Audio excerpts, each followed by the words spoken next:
nous sommes à présent avec le recteur de l'université UEG. Monsieur, bonjour. Bonjour, monsieur. Alors, monsieur, quelle lecture faites-vous de l'excellence universitaire en Guinée?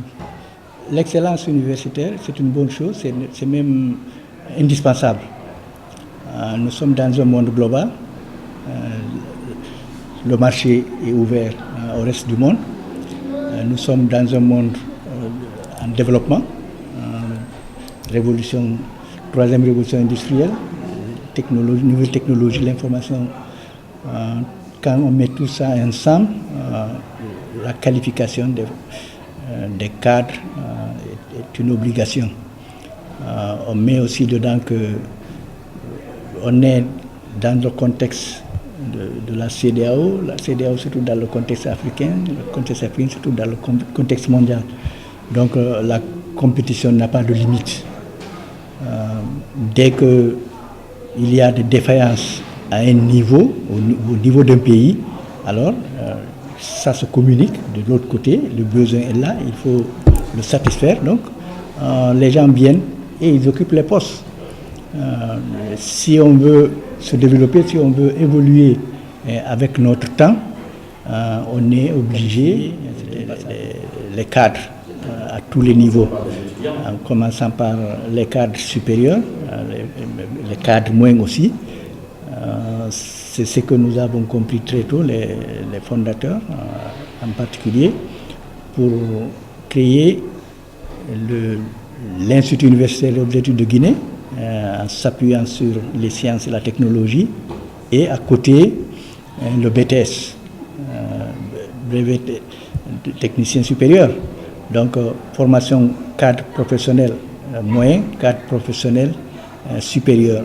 Pour avoir de bons produits, il faut avoir de bonnes ressources, en termes de ressources humaines, en termes de matériel, en termes d'équipement.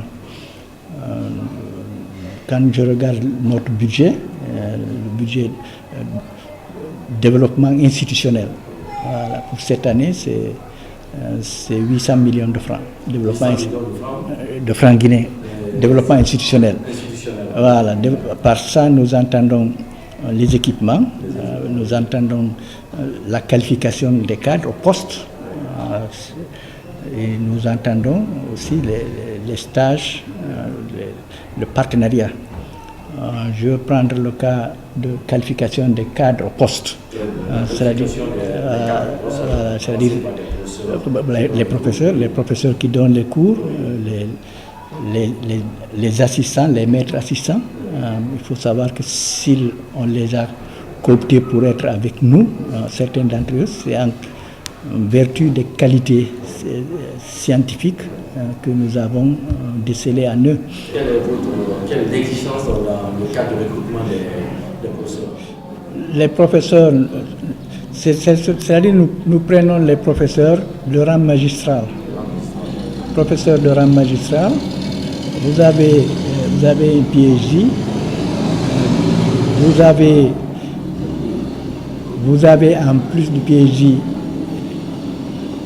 de l'expérience en matière d'enseignement. Donc c'est des expériences avérées.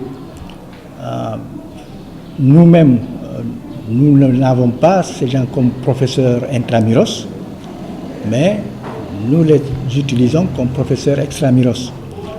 Nous les prenons dans les universités de la place. Ça, c'est sur instruction pratiquement du gouvernement, à savoir que les cadres de rang magistral doivent être utilisés pour qualifier les enfants de ce pays à compétences égales.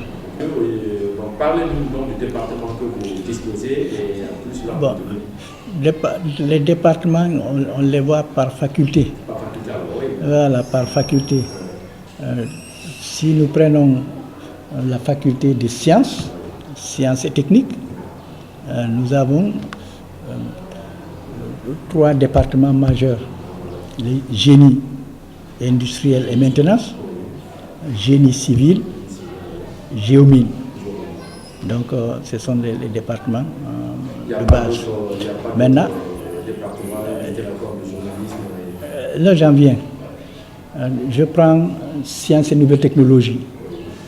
les informaticiens. Nous avons à ce niveau une informatique, nous avons le MIAGE. Le MIAGE se trouve à cheval.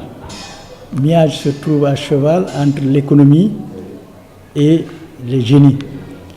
C'est les méthodes informatiques appliquées à l'économie. Bon, donc là, c'est des économistes, c'est des informaticiens. Ailleurs, si vous voulez, c'est un peu comme la poule et l'œuf. Les informaticiens diront que ce sont des informaticiens qui écrivent des programmes pour les économistes. Les économistes diront que, à moins qu'ils n'aient des bases solides en économie, alors ils doivent être des économistes, ils ne peuvent pas écrire des programmes. Donc, si dans certaines universités, on met le MIAGE en économie, chez nous, on met le MIAGE en faculté de sciences. Parce que c'est des ingénieurs informaticiens auxquels on donne une forte base d'économie pour pouvoir écrire des logiciels pour les économistes.